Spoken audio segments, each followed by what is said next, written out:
Hello, my sexy muffins, and happy Mental Health Awareness Month. I know I'm a day late for the start of it because I should have done this on the first. It would have made more sense.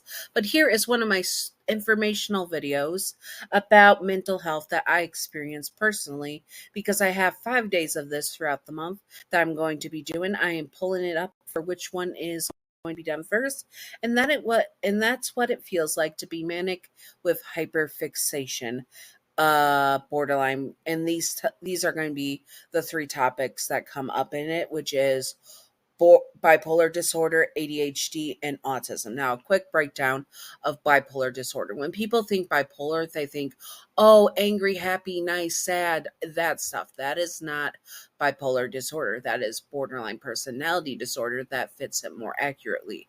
Bipolar disorder leans more to the highs and lows of energy level and depression and just general wellness. The highs are like really high, which are when you are manic, have lots of energy, your brain is going bouncing off the inside of your skull type of thing, and you cannot sit still, you cannot be still. You're just manic. You're like hyper active to the max, but with mental health in the mix. That's what it feels like with just mania, but also it's like all the things you want to do and you're just talking, running your mouth. I might be a little manic right now, funny enough. And with hyperfixation. Now, this is where it gets complicated. And I bet a lot of people with bipolar disorder that are also autistic and have the ADHD can relate, because when you are autistic and with ADHD, it's specifically bad. It can be without it as well, though. So ADHD and autism make me have hyperfixations and fandoms and stuff that I fixate on. Like, for example, if I am not manic at all, like I'm leveled out, I'm at a good level, have a good sleep schedule, I'm not staying up hours, because when you're manic, you can stay up for days on end, like you do not have the energy that levels that you need to sleep. Your energy is so high you physically cannot turn your brain off. And that's what mania is for me. My brain does not turn off and I can stay up for days on end where I physically cannot sleep, where it has gotten so bad that I've had to go on to the ER to get medicated very heavily to get caught up on sleep because my motor functions were failing.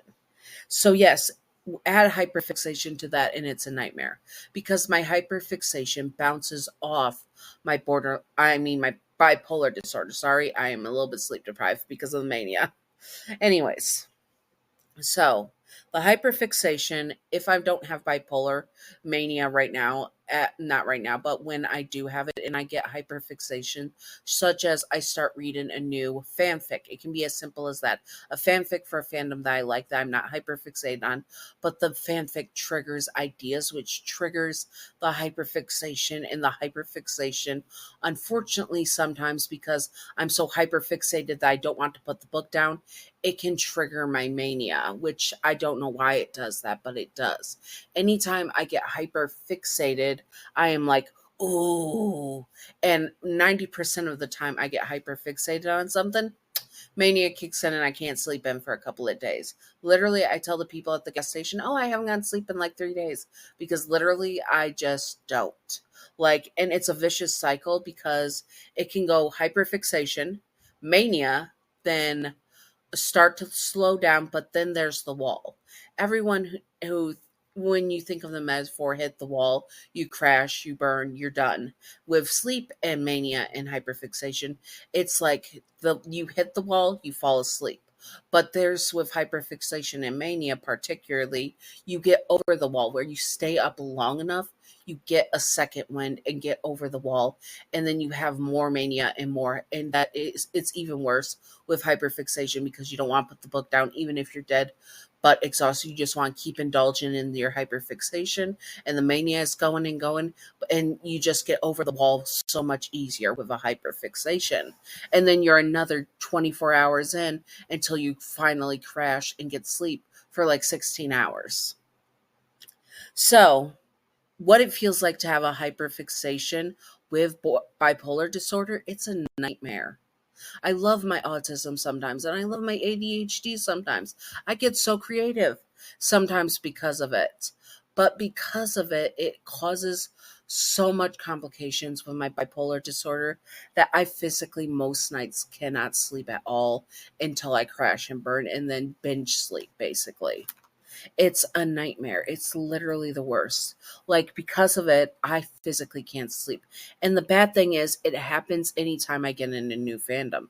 You probably see me hyperfixate on stuff to do on YouTube channels that are to the fandoms I'm going with, right?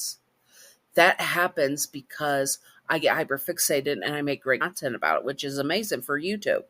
But also, it's terrible for my mental health because as soon as I get into like a new anime, The Apothecary Diaries, I hyperfixate. I have almost read so many fan fictions on Archive alone of our own about it.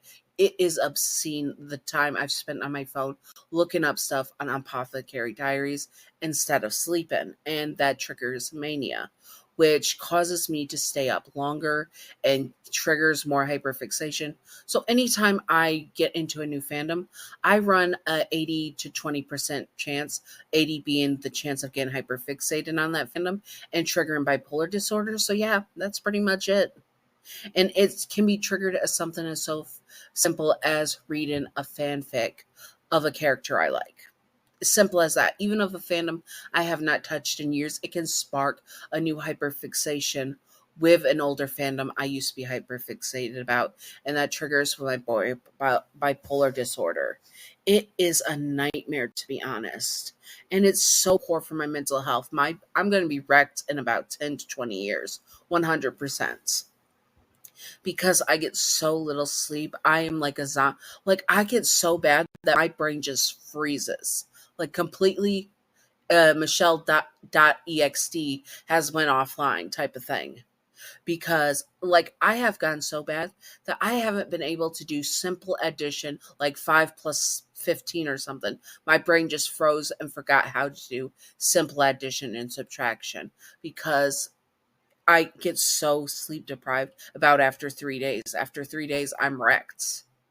And the longest I've stayed awake before, 5 to 6 days. It's between 5 and 6. I can't remember because I had to go to the hospital and get medically put to sleep, not out of life, but medicated to sleep because I was like my body was, I can't remember it because I don't remember how I got to the hospital or what happened through XYZ. And it's a nightmare because I always run that risk. I could put myself in serious risk or health. And also that I shouldn't drive with that. I also shouldn't just that it is it's debilitating to my functioning of daily life because of hyperfixations and bipolar disorder, and not a lot of people talk about that. People talk about bipolar disorder because most of them don't know it as an emotional thing. No, it's really lows and highs of your energy level and slightly to deal with emotions, but it's usually not have to do with explosive anger and stuff, which is sometimes can be influenced by that, but it's not usually what triggers it. And anyways, that is how I feel with my hyperfixation due to autism and ADHD and just being a fandom weeb in general, and also my bipolar disorder. Anyways, I hope that you all enjoyed this. If you would like to see more, comment below what you would like to see, and I will do my best to do it and all that good stuff. I hope that you are all taking care of yourself. And hear this?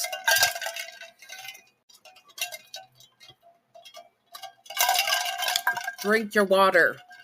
I know you're all thirsty biscuits. Dry, flaky, thirsty biscuits.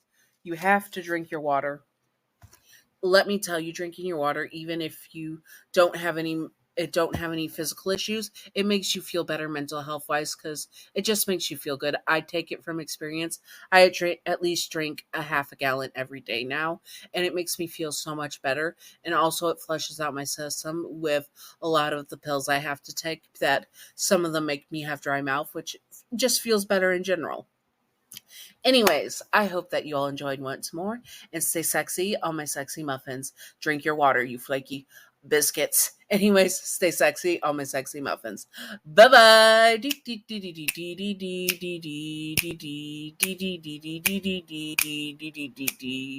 Secret out your time. Secret out your time. Secret out your time.